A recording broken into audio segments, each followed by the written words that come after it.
Today I'm covering 7 films and TV shows that have sapphic characters who also live with a disability. According to the World Health Organization, an estimated 1.3 billion people, or 16% of the world's population, live with a significant disability. According to the GLAAD's 2021 to 2022 Where We Are in TV report, however, only 2.8% of LGBTQ+ representation includes characters with disability. There isn't a lot, but I thought, why not highlight some content that includes this kind of rep? Let's start with a light and fluffy feel-good film. Christmas movie, Season of Love.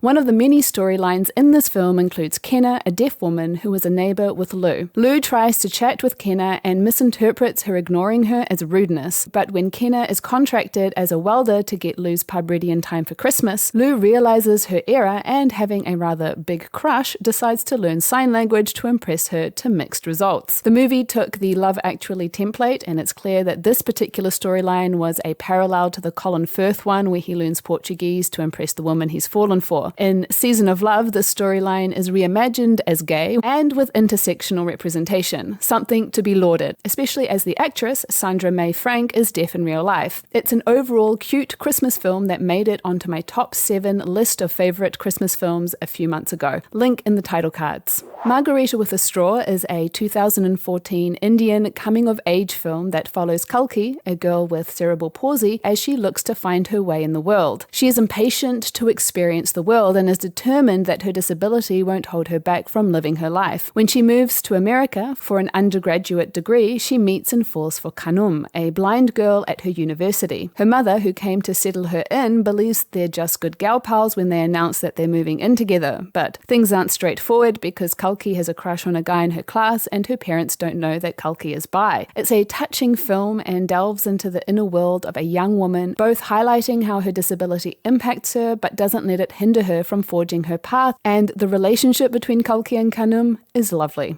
Unfortunately, the actors portraying the characters don't have the disabilities they portrayed, which, given how few roles there are for physically disabled actors, is a shame. Now, if you remember Otalia from Guiding Light back in 2009, or Venice the series, you may have heard of A Million Happy Nows. This follows the decline of a soap opera actress played by Crystal Chappelle, who has early onset Alzheimer's, and her partner, played by Jessica Lucia, as they both struggle to come to terms with what that means when navigating such a diagnosis. The film is largely a two-hander vehicle which leans into the chemistry of the actresses, a highlight of the film, zeroing in on the emotional journey they are on, and while it's a tough subject, I thought it was well handled. What I think is very cool is that the scriptwriter and executive producer, Marissa Cullen, wrote the script specifically for Crystal and Jessica, having been a fan of the Otalia pairing. She then pitched it to them and they clearly loved it enough to make it. The pairing of Flosman in the 2018 Argentinian telenovela Las Estrellas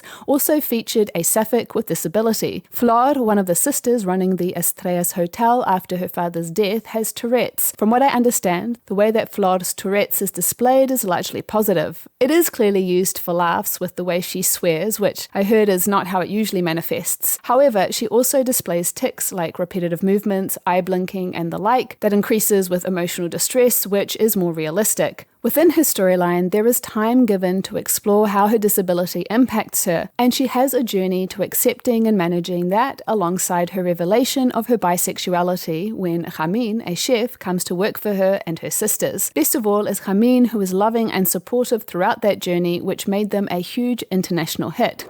A very different type of representation is that of Samin Shaw on Person of Interest. Shaw works for Harold Finch, a man who invented an artificial intelligence called the Machine for government that can predict terrorist attacks and who will perpetrate them by collating and extrapolating on electronic communications and surveillance. With nothing but a social security number to go on, Harold recruits a couple of operatives to try and prevent the crimes, one of whom is Samin Shaw. Throughout the series, it's revealed that she has an antisocial personality disorder, also known as a sociopath, which prevents her from becoming a doctor. It makes her an incredible operative, however.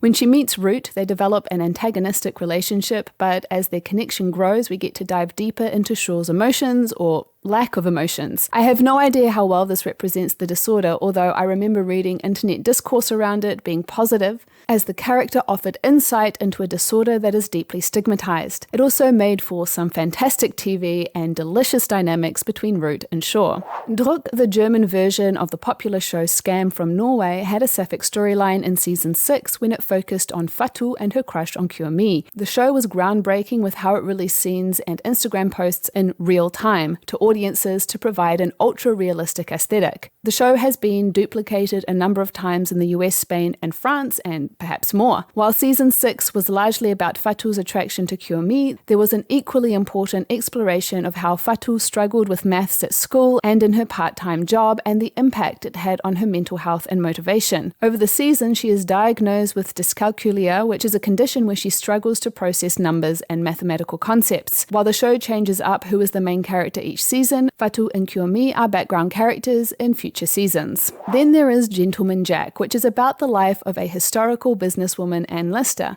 She falls in love with local aristocrat Anne Walker.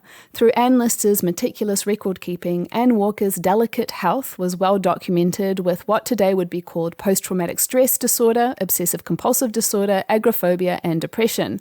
Back then, she was simply labelled by the deeply gendered diagnosis of hysteria. The show explores some of Anne Walker's illness and is sent up to her sisters in Scotland to convalesce, and the show explores how her mental health affects her relationship with Anne Lister. Had the show continued, I don't doubt they would have continued to explore it, but unfortunately, it was part of the mass cancellation from last year. I did want to quickly shout out the Filipino series Sleep With Me, which I haven't seen the whole thing, but am hearing good things about it. It explores the love story of two women with disability, one who is paraplegic and one who has a hidden disability. The first episode can be found free on YouTube and it looks cute. That's it for the list. Be sure to check out the videos in the title cards and on the screen, and until next time, lady lovers.